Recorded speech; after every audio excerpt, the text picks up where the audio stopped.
এই ভিডিওতে আমি আলোচনা করব পাস্ট পারফেক্ট কন্টিনিউয়াস টেন্স বা পাস্ট পারফেক্ট প্রোগ্রেসিভ টেন্স নিয়ে। অর্থাৎ পাস্ট পারফেক্ট কন্টিনিউয়াস বা প্রোগ্রেসিভ টেন্স কাকে বলে, এর চিনব কীভাবে, এর গঠন প্রয়োগটি এমন হবে, এই টেন্স আর কোন টেন্সের সাথে ব্যবহৃত হয়, সর্বোপরি পাস্ট কন্টিনিউয়াস এবং পাস্ট পারফেক্ট কন্টিনিউয়াস টেন্সের ভিতর যে পার্থক্য আছে সেই বিষয়টা আজকে আমি তোমাদের সাথে আলোচনা করব। তো দেখো, প্রথমে আমরা জানব পাস্ট পারফেক্ট কন্টিনিউয়াস টেন্স কাকে বলে। অতীতে দীর্ঘ সময় ধরে কোনো কাজ চলিতেছিল বোঝালে, অথবা অতীতের দুটি কাজের মধ্যে যে কাজটি অপেক্ষাকৃত পূর্বে কিছু সময় ধরে চলছিল তার পাস্ট পারফেক্ট কন্টিনিউয়াস টেন্স হয় এবং অপর কাজটির পাস্ট ইনডিফিনিট টেন্স হয়। অর্থাৎ অতীতে দুইটি কাজের মধ্যে যে কাজটা চলছিল সেই কাজটার হবে পাস্ট পারফেক্ট কন্টিনিউয়াস টেন্স, আর অপেক্ষাকৃত পরে যেটা হয়েছিল সেটা হবে পাস্ট ইনডিফিনিট অর্থাৎ সিম্পল পাস্ট টেন্স। যেমন উদাহরণে দেখো, সে 2 ঘন্টা ধরে বই পড়িতেছিল। He had been reading a book for 2 hours. সে আসার পূর্বে আমি 2 ঘন্টা ধরে পড়ছিলাম। দেখো, সে এসেছিল আর আমি তার পূর্ব থেকে, সে আসার আগে থেকেই আমি বই পড়ছিলাম। তাহলে এই বাক্যটা হবে পাস্ট পারফেক্ট কন্টিনিউয়াস, আর এইটা হবে পাস্ট ইনডেফিনিট। এটা কারণ এ আসার আগে থেকে আমি 2 ঘন্টা যাবৎ পড়ছিলাম, তারপরে সে এসেছে। তো ইংরেজিটা হবে I had been reading for 2 hours before he came. এই যে এখানে পূর্বে আছে তাই বিফোর বসেছে। চিনিবার উপায়, বাংলা বাক্যে ধরে যাবত এবং ক্রিয়াপদের শেষে তেছিলাম, তেছিলে, তেছিল, তেছিলেন ইত্যাদি থাকে। যেমন, তিনি 10 বছর যাবত ঢাকায় বাস করিতেছিলেন। এই যে যাবত আছে, এই যে করিতেছিলেন, অতএব এটা past perfect continuous. He had been living in Dhaka for 10 years. তারা 4 দিন যাবত মাছ ধরিতেছিল। They had been catching fish for 4 days. তিনি একটি বহুজাতিক কোম্পানিতে যোগ দেবার পূর্বে 6 মাস যাবত কাজটি করিতেছিলেন। তিনি একটি কোম্পানিতে যোগ দেবার পূর্বে একটা কাজ 6 মাস ধরে করিতেছিলেন। তাহলে এখানে দেখো দুইটা কাজ আছে, একটা বহুজাতিক কোম্পানিতে যোগ দেওয়া, কিন্তু যোগ দেওয়ার আগে সে আরেকটা কাজ করতেছিল। কাজে যে কাজটা আগে করতেছিল সেই কাজটার হবে হচ্ছে পাস্ট পারফেক্ট কন্টিনিউয়াস। অতএব এই বাক্যটার ইংরেজি হবে হি had been doing the work for 6 months before he joined A multinational company. এটা এই টেন্সের স্ট্রাকচার বা গঠন।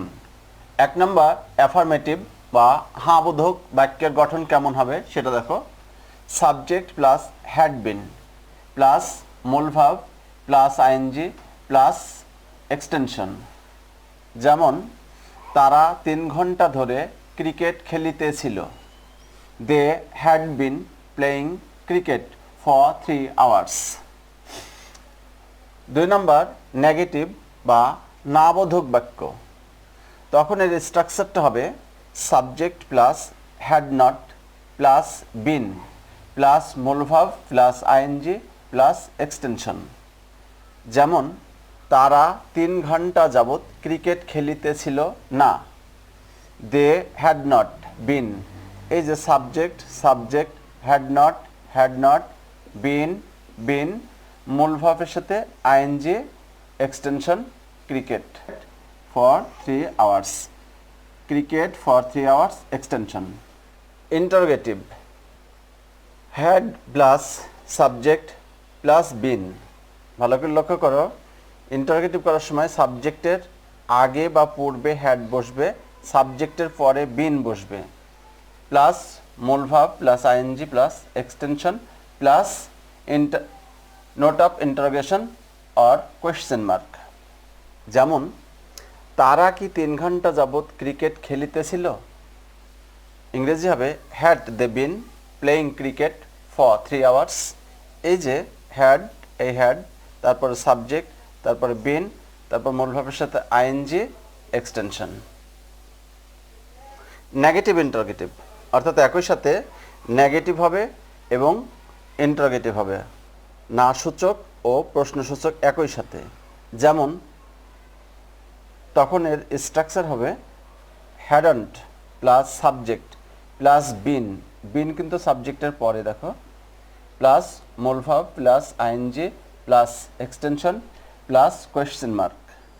যেমন তারা কি 3 ঘন্টা ধরে ক্রিকেট খেলিতেছিল না? এই যে এটা প্রশ্নবোধকের চিহ্ন, এই যে না, অতএব এটার ইংরেজি হবে hadn't they playing cricket for 3 hours. অথবা এই বাক্যটা আমরা আরেকভাবে লিখতে পারবো, সেটা হচ্ছে হ্যাড দে নট, অর্থাৎ এইটা হচ্ছে শর্ট ফর্ম বা কন্ট্রাক্টেড ফর্ম হ্যাডন্ট। এইটাকে যদি আমরা ভেঙে ব্যবহার করি তাহলে আমরা সাবজেক্টের আগে হ্যাড বসাবো, সাবজেক্টের পরে নট বসাবো, তারপরে বাকি অংশ বিন প্লেয়িং ক্রিকেট ফর 3 আওয়ার্স। অর্থাৎ এইটা আমরা এইভাবে লিখতে পারবো, এইভাবে লিখতে পারবো। তো এই হলো আমাদের এই টেন্সের স্ট্রাকচারস। এবার দেখো পাস্ট সিম্পল কন্টিনিউয়াস এবং পাস্ট পারফেক্ট কন্টিনিউয়াসের মধ্যে যে পার্থক্য আছে সেইটা। এটা দেখো পাস্ট কন্টিনিউয়াস অর্থাৎ পাস্ট সিম্পল কন্টিনিউয়াস, আর এর পাশে আছে পাস্ট পারফেক্ট কন্টিনিউয়াস। তো 1 নাম্বার পার্থক্যটা হলো সাবজেক্ট প্লাস ওয়াজ বা ওয়ার। সিম্পল কন্টিনিউয়াসে থাকবে সাবজেক্টের পরে ওয়াজ বা ওয়ার, এদিকে সব ঠিক থাকবে। আর এইটাতে সাবজেক্ট পরে থাকবে, আর এইটাতে সাবজেক্টের পরে থাকবে had been.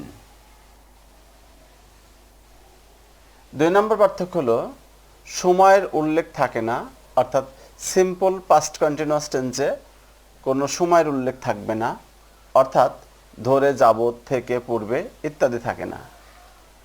Past perfect continuous টেন্সে সময়ের উল্লেখ থাকে, অর্থাৎ ধরে, যাবত, থেকে, পূর্বে ইত্যাদি থাকে।